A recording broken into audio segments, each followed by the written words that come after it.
Next हमारा जो topic है वो है नोकिंग। नोकिंग यानी जिस तरह से हम इसको कहते हैं नोक करना, दस्तक देना, आवाज़, साउंड सर्व करता है। नोकिंग क्या है? बेसिकली जब फ्यूल इंजन में जलता है, जब हम गाड़ी में बैठते हैं, हम उसकी बाज़ गाड़ियाँ जो होती हैं वो बहुत ज़्यादा शोर दे रही होती हैं, या बाज़ गाड़ियाँ जो होती हैं उनकी बिल्कुल आवाज़ नहीं आ रही होती, तो वो जो आवाज़ इंजन दे रहा होता है उसको हम कहते हैं नोकिंग। अगर हम उसको प्रॉपरली डिफाइन करें तो metallic sound during the combustion of gasoline in the engines due to low quality gasoline is called knocking. So वो जो मेटेलिक साउंड है उसको हम कहते हैं नोकिंग। जो इंजन में से जब वो इंजन चल रहा होता है, यानी जिसमें फ्यूल जल रहा होता है, उसमें से जो आवाज़ आती है उसको कहा जाता है नोकिंग। नोकिंग बेसिकली इंजन के लिए अच्छी नहीं है, क्योंकि जो उसमें से साउंड आती है वो अच्छी नहीं है, उसकी एफिशिएंसी को वो रिड्यूस कर रही है, ये बता रही होती है कि उसकी एफिशिएंसी कम हो रही है। ये जो आवाज़ आती है ये किस वजह से आती है? ये आवाज़ आती है जब लो क्वालिटी का गैसोलीन बर्न होता है तो वो आवाज़ देती है, क्योंकि ये इसकी एफिशिएंसी इंजन की को लो कर रही होती है, वो अच्छी क्वालिटी की नहीं है। बेसिकली ये जो लो क्वालिटी की गैसोलीन है इसका ऑक्टेन नंबर लो होता है।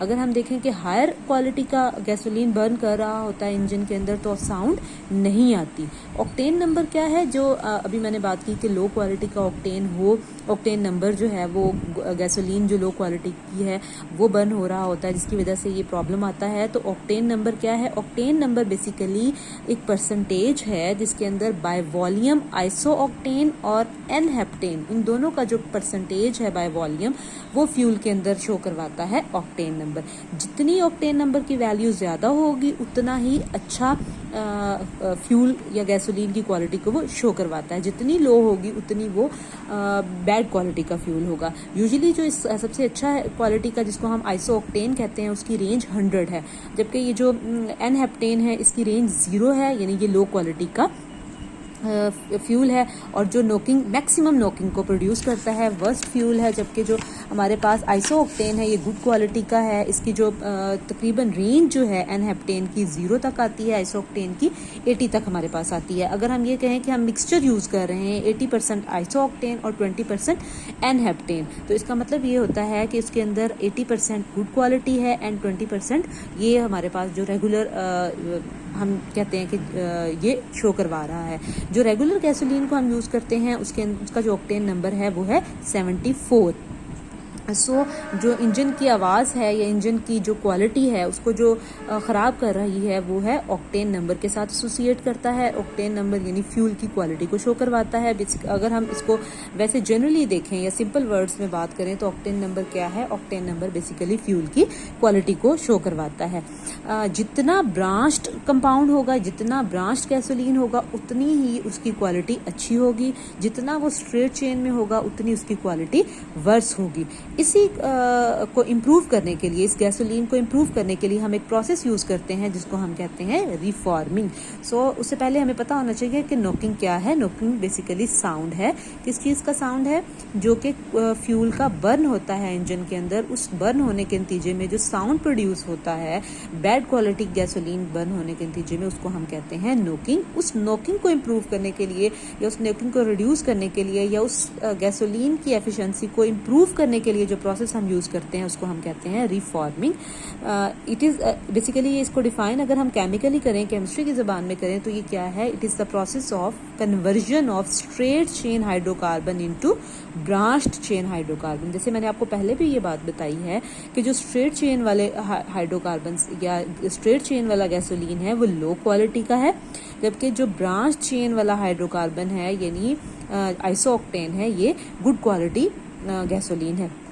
इस प्रोसेस के अंदर करते क्या है, किस तरह से कन्वर्जन करते हैं? जैसे मैंने आपको लास्ट एक टॉपिक में पढ़ाया था, ये वही आ रहा है, क्रैकिंग की ही ये फर्दर एप्लीकेशन है रिफॉर्मिंग।